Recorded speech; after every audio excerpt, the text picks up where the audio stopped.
주는 그리스도시요 살아계신 하나님의 아들이십니다.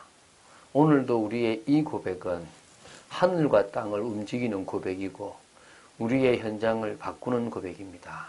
우리의 현장에 흑암이 아직도 우리를 넘어뜨리려고 하고 또 현장을 장악하여 하나님의 나라가 임하지 못하게 합니다. 우리 힘으로는 아무것도 바꿀 수 없습니다. 그래서 하나님은 우리에게 완전한 이름, 흑암을 꺾는 이름, 하나님 나라를 이루는 이름, 우리의 근본을 바꾸는 이름, 예수 그리스도를 허락하셨습니다. 오늘 그 이름으로 승리하는 여러분 되시기를 주 예수 그리스도 이름으로 축원드립니다. 자, 오늘은 마태복음 27장 20절부터 26절 말씀을 지금 봅니다. 계속 지금 재판을 이어가고 있습니다.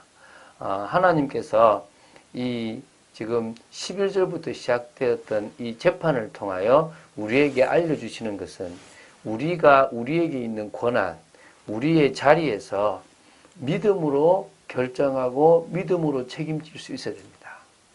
이 빌라도가 어떤 사람이냐 그러면 우유부단한 사람이었습니다. 이 빌라도는 어떤 사람이냐 그러면 자신에게 주어진 권한을 제대로 쓸 수 없는, 못 써버리고 오히려 밀란이 두렵고 자기 자리가 두려워서 사람들이 원하는 대로 들어줘 버린, 그래서 인류의 구원자이신 예수님을 죽이는 그 일에 책임을 진 사람이 되어버렸습니다. 무슨 말이냐 그러면 저와 여러분이 있는 현장에서 하나님은 우리에게 권한을 주셨습니다. 그 권한을 가지고 복음에 유익한 쪽으로 가라는 겁니다.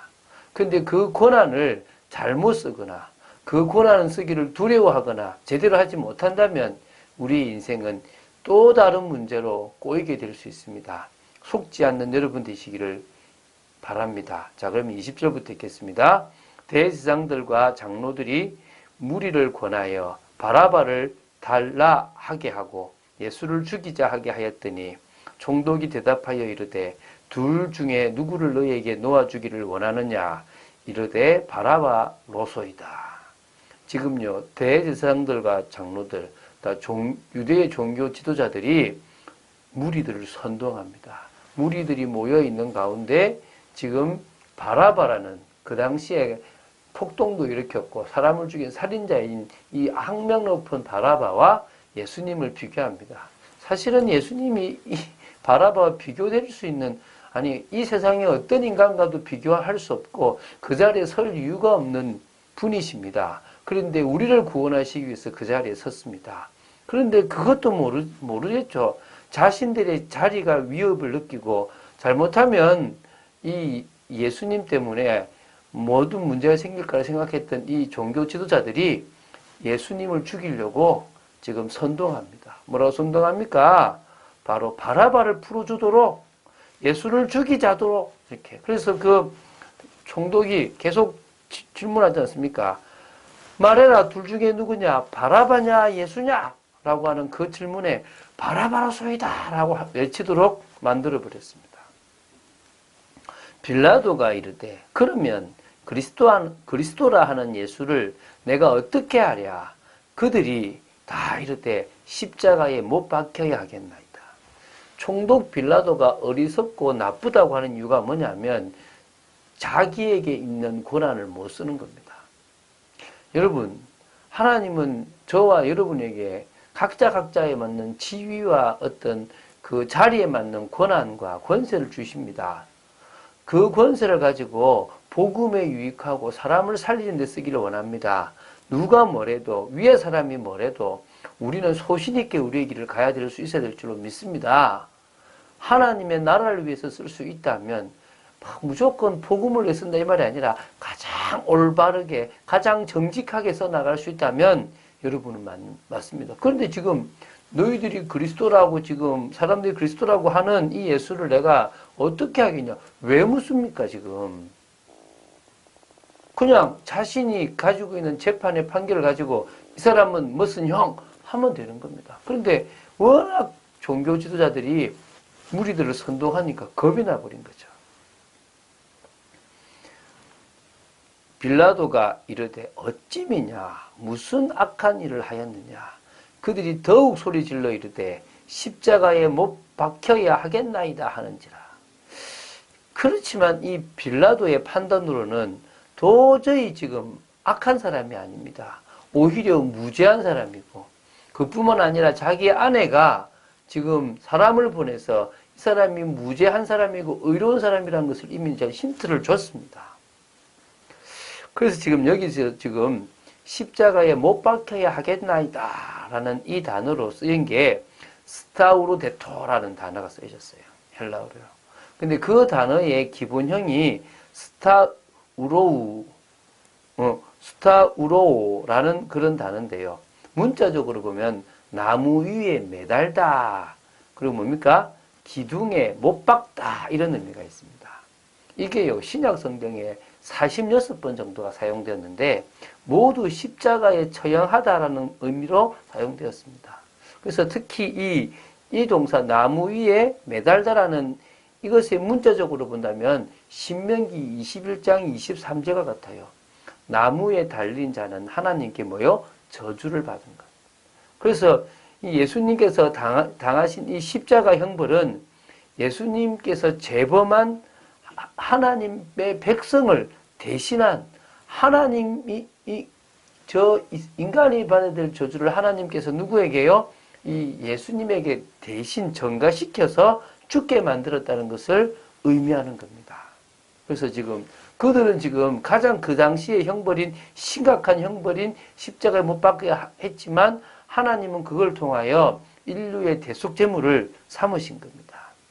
빌라도가 아무 성과도 없이 도리어 밀란이 나려는 것을 보고 물을 가져다가 무리 앞에서 손을 씻으며 이르되 이 사람의 피에 대하여 나는 무죄하니 너희가 당하라. 빌라도가 노력을 했어요.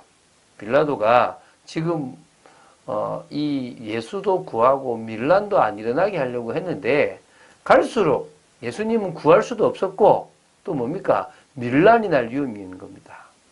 그러니까 도저히 난 모르겠다. 손을 씻는 겁니다. 이 손을 씻는 의식이 유대의 의식이 있습니다. 신명기 21장 6절에서 7절과 관련된 건데요. 어떤 사람의 죽음과 자신의 무관함을 상징적으로 나타내기 위해서 이 무죄하다는 것을 보여주기 위해서 이걸 합니다. 유대의 총독으로서 자신에게 있는 권한을 지금 쓰기보다는 유대의 풍습을 아는 어떤 나름대로의 어떤 그 식견을 가지고 있었기 때문에 그들의 방법대로 나는 무죄하다고 너희들이 죄다라고 얘기를 합니다. 자, 이때요. 백성이 다 대답하여 이르되 그 피를 우리와 우리 자손에게 돌릴지어다 하거늘. 지금 겁도 없이 얘기를 합니다. 무슨 얘기냐면요. 그래, 빌라도 당신 책임 아니야. 우리가 책임질게. 순간적으로 지금 다 뭔가에 홀리듯이 그럽니다. 제가 대학생 때 우리 그 축제를 하면 사학과에서 장례, 고전 우리나라 전통 장례식을 재현해요. 그래서 아이고 하면서 이렇게 하면 막 이렇게 해서 그 선배들이 이제 상주 역을 하는 그 사학과 아이들한테 야 울어 그러거든요. 아이고 이럽니다. 근데요 이거를 어디 가냐면은 그 학교에서 출발해서 저 대학가를 한번 돌고 다시 이제 정문으로 옵니다. 근데 한 중간쯤 가면요 미쳐요. 그래가지고 어디냐면 다시 이제 정문 앞에 오면요 이들이 진짜 미쳐서 울어요. 막 나중에는요 진짜 자기 가족이 좀 떠나보내듯이 막 시신을 붙잡고 하고 울어요. 이 잡히는구나 싶어요.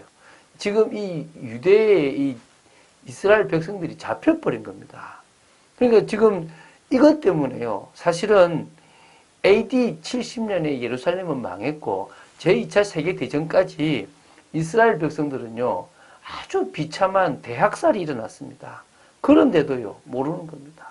이에 바라바는 저희에게 놓아주고 예수는 채찍질하고 십자가에 못 박히게 넘겨줍니다. 빌라도가 이 모든 걸 결정하고 진행합니다. 이 모든 책임이 누구한테 있다고요? 빌라도에게 있습니다. 자기에게 주어진 권한을 제대로 쓰지 못한 거죠. 두려워서. 물론 하나님이 하게 하신 거지만 하나님은 이걸 통하여 당신의 계획을 이루었지만 그 일에 어리석게 쓰임받은 이 빌라도 역시 참 불쌍한 사람이고 나쁜 사람이 되는 겁니다. 자, 그래서요, 우리는요, 열매 맺는 인생입니다.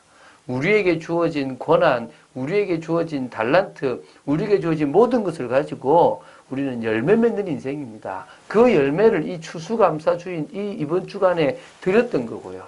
저는 참 드릴 수 있는 게 감사합니다. 제가 개척을 시작하고 개척 일기를 썼거든요. 물론 그때는 제가 이제 처음에 한 1년 반은 쭉 돌아다녔습니다. 이 교회, 저 교회. 그러면서 사역을 계속 했거든요. 그게 올해의 1000일이 되었어요. 그리고 그 속에 하나님은 교회를 하게 하셨고요. 또 그 교회가 작지만 하나님은 이 교회를 통하여 큰 일을 진행하실 거라고 저는 믿습니다. 안 해도 상관은 없고요. 왜? 제 교회가 아니라 주님의 교회고 주님의 저를 통해서 진행하고 계시니까 저는 그 일에 쓰임받을 겁니다. 여러분도 마찬가지입니다.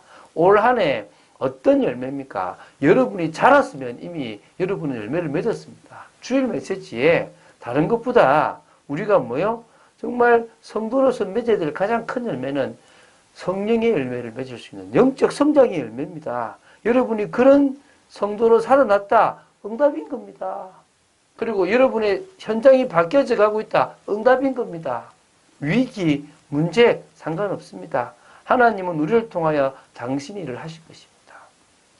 저는 공무원사에 가잖아요. 공무원을 살릴 겁니다. 저는 공무원들에게 영향을 미치고 있거든요. 공무원들과 매일 찬양을 나누고 있는 것 중에서 이 공무원들이 은혜 받은 것들이 나오는 것들이 너무너무 감사합니다.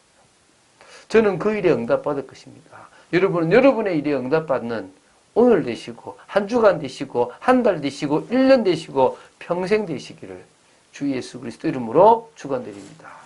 주는 그리스도시요 살아계신 하나님의 아들이심을 고백합니다. 말씀 따라 인도받게 하심을 감사하고 우유부단하거나 또 불신앙하거나 현실에 속아버리는 어리석은 자가 되지 않기를 원하며 우리에게 주어진 권한과 우리를 향하신 하나님의 뜻과 계획을 이루기 위하여 믿음으로 담대히 나아가는 저희들 되어지기를 간절히 소망합니다. 역사하여 주시옵소서. 은혜를 내려 주시옵소서. 주의 뜻을 이루는 하나님의 사람으로 서기를 간절히 소원합니다. 오늘 하루의 삶도 지켜 주시옵소서. 주 예수 그리스도 이름으로 기도드립니다. 아멘.